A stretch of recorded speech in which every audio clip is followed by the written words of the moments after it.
Hai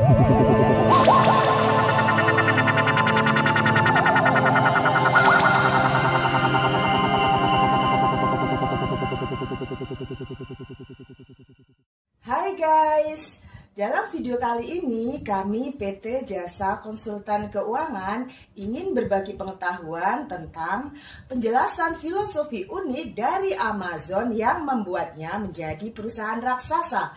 Video ini dikutip dari channelnya Dr. Indrawan. Yuk kita simak baik-baik video kali ini. Amazon punya filosofi kerja yang unik yang membuatnya terus inovatif bahkan ketika telah menjadi perusahaan raksasa dunia. Filosofi tersebut disebut dengan Day One. Artinya semua karyawan harus berpikir dan bekerja seolah-olah Amazon sedang berada di hari pertama beroperasinya. Menarik ya, seperti apa sih penjelasannya dan kenapa Day One bisa begitu powerful? Dan apa prinsip-prinsip yang menopang filosofi Day One? Yuk kita cari tahu. Kita awali kisah ini dengan mengupas apa yang dimaksud dengan Day One atau hari pertama. Selanjutnya, kita bedah satu persatu cara mengimplementasikan filosofi Day One di dalam manajemen dan operasional perusahaan. Terakhir, kita bahas apa pelajaran yang bisa kita ambil dari filosofi Day One-nya Jeff Bezos.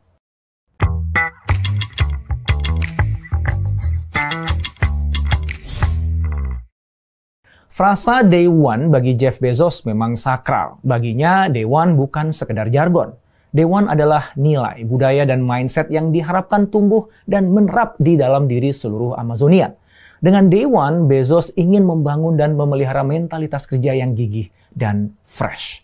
Itulah mentalitas berpikir dan bertindak Amazonian untuk memperlakukan Amazon seolah-olah masih terus menjadi perusahaan startup. Amazon ingin terus dikelola seperti perusahaan baru yang masih berada di hari pertama beroperasi. Nggak peduli dengan kenyataan sekarang bahwa Amazon adalah perusahaan teknologi tersukses dan paling berpengaruh di dunia. Day One bukan cuma filosofi apalagi sekedar slogan perusahaan. Day One adalah way of life dan mindset dalam bekerja di Amazon. Prinsip ini menjadi pengingat bahwa sehebat apapun, sesukses apapun, sebesar apapun Amazon sekarang, Amazon harus tetap dipertahankan dengan mentalitas dan energi hari pertama. Nah, di Amazon ada juga istilah Day 2 atau hari kedua. Day 2 ini merupakan metafora bagi perusahaan-perusahaan yang mulai berpuas diri. Mereka merasa sudah sukses lalu berhenti berinovasi. Menurut Bezos, Day 2 adalah perusahaan yang berada dalam kondisi statis atau tersumbat. Tersumbat aliran inovasinya. Lalu segalanya jadi nggak relevan dengan perkembangan terkini. Dan kemudian perlahan-lahan kinerjanya melambat sampai akhirnya ajal menjemput. Day 2 menjadi peringatan bagi perusahaan untuk tidak terjebak di dalam rutinitas, kepuasan diri, dan keengganan untuk mengambil risiko.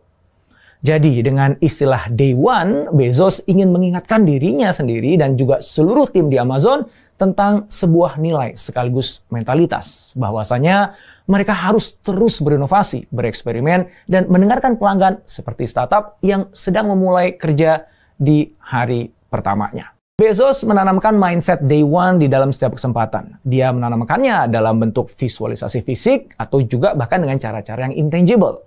Misalnya ya, gedung kantor pusat Amazon disebut dengan Day One Building. Mindset Day One juga diwujudkan di dalam manajemen dan struktur kerja di Amazon. Dalam setiap rapat, Bezos selalu mendorong timnya untuk berpikir berani dan membuat keputusan dengan cepat. Itulah dua nilai penting di sebuah startup. Nggak berhenti sampai di situ, Day One juga dijadikan tema surat tahunan Bezos kepada para pemegang saham. Bahkan juga menjadi nama blog dari perusahaan. Terus gimana ya filosofi Day One secara konkret mewujud di Amazon?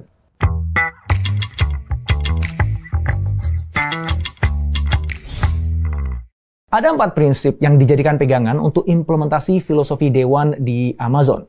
Yuk kita cek satu persatu. Yang pertama adalah obsesi kepada pelanggan. Nah, ini adalah aturan terpenting dalam mindset Day One. Banyak perusahaan lebih memilih berfokus kepada pesaing atau tren atau teknologi, bukan berfokus pada pelanggan. Dan Amazon nggak seperti itu. Bahkan bagi Bezos, pelanggan bukan hanya harus diperhatikan, pelanggan harus jadi obsesi seluruh karyawannya. Bezos sadar ya bahwa mentalitas Day itu seiring bertumbuhnya perusahaan, besar perusahaan, itu makin mungkin untuk bisa terwujud. Akhirnya karyawan jadi cenderung menjadi berjarak dengan pelanggan. Mereka mungkin juga nggak terlalu mengenali atau memahami pelanggan. Dan kalaupun iya, hanya dari data sekunder, tren, atau juga dari kolega kerja. Dengan kata lain, perusahaan menggunakan proxy untuk memahami kebutuhan pelanggan. Pelanggan dikenali dan dipahami melalui perantara dan bukan secara langsung. Nah, Bezos nggak mau Amazon terjebak pada kondisi seperti itu. Maka Bezos mengingatkan bahwa pada dasarnya data sekunder bisa menipu. Oleh karena itu, setiap orang di Amazon harus bisa menangkap apa yang ada di benak konsumen melalui riset yang mendalam dan didasari sikap empati. Mereka harus mau bertanya dan mau mendengar pelanggan secara langsung. Selanjutnya, melakukan observasi dan menguji pemahaman mereka untuk mengungkap apa dan bagaimana sejatinya perilaku dan suasana batin sang pelanggan. Langkah seperti itu akan membuat para Amazonian bisa memahami pelanggan lebih utuh dan mendekati kenyataannya. Jadi, pelanggan tidak hanya dipahami dari hasil pengamatan terhadap angka dan data di atas kertas. Dalam hal ini, Bezos mengingatkan bahwa para penemu dan para desainer yang baik adalah mereka yang memiliki pengenalan dan pemahaman yang begitu mendalam terhadap pelanggannya. Bagi Bezos, pelanggan memang sosok yang selalu menarik dan tidak mudah terpuaskan. Kalaupun suatu ketika mereka merasa puas, pasti rasa puas itu nggak akan lama. Para pelanggan akan terus mencari sesuatu yang lebih baik, yang lebih mudah, yang lebih bermanfaat bagi mereka. Maka obsesi kepada pelanggan harus dijiwai, harus didasari keinginan kuat untuk kita terus bisa melayani dan menyenangkan para pelanggan. Prinsip kedua adalah membuat keputusan berkualitas dalam waktu yang singkat. Sewaktu Amazon masih berskala startup, jumlah karyawannya kan sedikit ya dan strukturnya ramping. Nah, kondisi itu jelas bisa membuat setiap keputusan bisa diambil dengan cepat. Nah, itulah kondisi dan kultur startup yang ingin dipertahankan oleh Bezos. Sebab biasanya semakin berkembang sebuah perusahaan, maka kondisi perusahaan akan semakin kompleks, birokratis, dan lamban dalam memutuskan. Nah, itu kondisi perusahaan yang Bezos sebut sebagai perusahaan tipe hari kedua, day 2. Nah, supaya Amazon bisa eksis sebagai perusahaan day one atau hari pertama, mereka punya konsep unik yang disebut dengan tim 2 pizza. Sebutan ini mempunyai arti bahwa hanya ada 2 pizza yang tersedia sehingga mereka yang bekerja jadi harus sedikit supaya pizzanya cukup. Ya, di dalam tim yang kecil, keputusan bisa diambil cepat karena mereka otonom dan punya otoritas. Tim yang ramping juga bisa meminimalisir layer komunikasi dan birokratisasi yang tidak perlu. Di dalam sebuah wawancara dengan Greg Greeley, mantan wakil presiden Amazon Prime mengungkapkan bahwa ide Amazon Prime lahir dari tim 2 pizza. Tim ini bekerja independen dan memiliki kebebasan bereksperimen. Akhirnya lahirlah gagasan untuk bisa memberi pelanggan sebuah pelayanan pengiriman 2 hari tanpa batas dengan biaya tahunan tetap.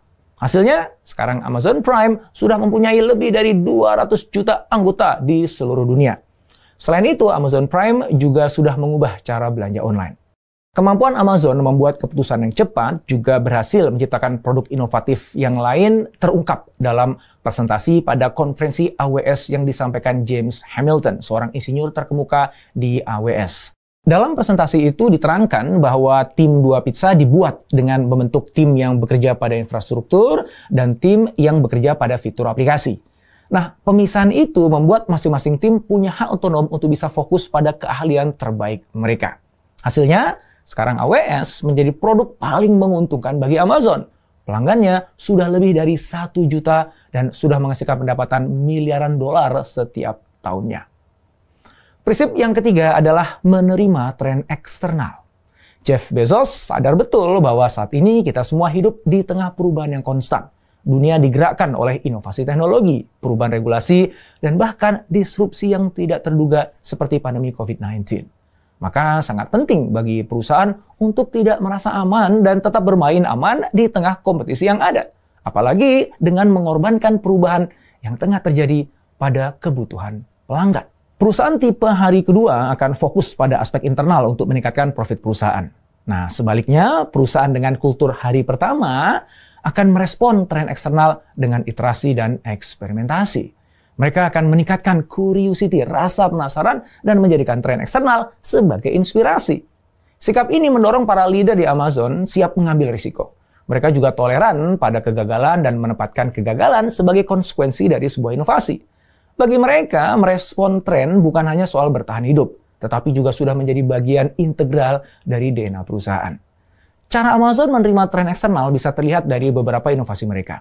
Di antaranya adalah dari cara mereka menggunakan big data dan AI untuk memperkaya pengalaman pelanggan dan memandu operasi bisnisnya. Contohnya ketika mereka memanfaatkan teknologi prediktif Pemanfaatan teknologi ini telah membantu mereka membuat rekomendasi produk yang disesuaikan dan membantu peningkatan penjualan serta kepuasan pelanggan. Amazon juga menggunakan AI untuk mengoptimalkan manajemen inventaris dan logistik, mempercepat proses pengiriman, dan meningkatkan efisiensi operasional. Selain itu, Amazon juga telah membuka Amazon Go untuk merespon keinginan konsumen yang berbelanja dengan cepat dan mudah. Amazon Go adalah toko tanpa kasir yang menggunakan teknologi visi mesin atau machine vision dan juga sensor-sensor yang canggih. Amazon Go tidak hanya mampu memenuhi kebutuhan konsumen, tetapi juga sudah menciptakan standar baru untuk pengalaman belanja retail. Prinsip yang keempat adalah berpikir jangka panjang. Di dalam surat kepada pemegang saham yang ditulis tahun 1997, Bezos menyampaikan sesuatu yang sangat-sangat penting, yaitu pemikiran tentang jangka panjang sebagai tolak ukur kesuksesan. Di dalam surat itu ada bagian yang berjudul "Ini semua tentang jangka panjang". Nah, di situ Bezos menekankan bahwa pertumbuhan nilai jangka panjang harus jadi ukuran fundamental dari kesuksesan Amazon. Biasanya para investor lebih memperhatikan laporan laba kuartalan mereka. Tapi bagi Bezos, laporan seperti itu cuma jadi sesuatu yang sifatnya sekunder. Sebab waktu dan perhatian Bezos lebih terfokus pada sesuatu yang sifatnya jangka panjang. Banyak perusahaan menyerah sewaktu sebuah ide nggak menghasilkan keuntungan dalam kurun waktu 1 kuartal atau 1 tahun. Amazon nggak kayak gitu. Mereka akan tetap mempertahankan sebuah ide sampai 5, 6, atau bahkan 7 tahun sekalipun. Tentu saja selama itu dijaga ya supaya investasinya tetap terkelola dengan baik. Dan idenya juga terus dipelajari, diiterasi, dikembangkan. Sampai kemudian ditemukan momentum yang pas ketika ide tersebut sudah bisa diterima oleh publik. Sejumlah langkah Amazon memperlihatkan pemikiran jangka panjang. Perusahaan ini selalu berinvestasi besar dalam teknologi dan infrastruktur. Mereka nggak peduli kalau dalam jangka pendek investasi itu harus merugi. Misalnya ketika Amazon berinvestasi miliaran dolar dalam pengembangan AWS. Saat itu AWS sebagai layanan cloud computing masih merupakan konsep baru dan belum terbukti. Namun di kemudian hari investasi ini telah memberikan hasil yang luar biasa. Sekarang AWS sudah menjadi segmen bisnis yang paling menguntungkan bagi Amazon.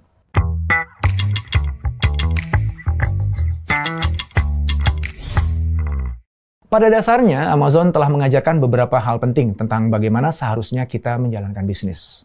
Amazon membangun bisnisnya berdasarkan prinsip atau filosofi Day One, hari pertama. Dengan prinsip itu, fokus utama mereka adalah obsesi kepada pelanggan.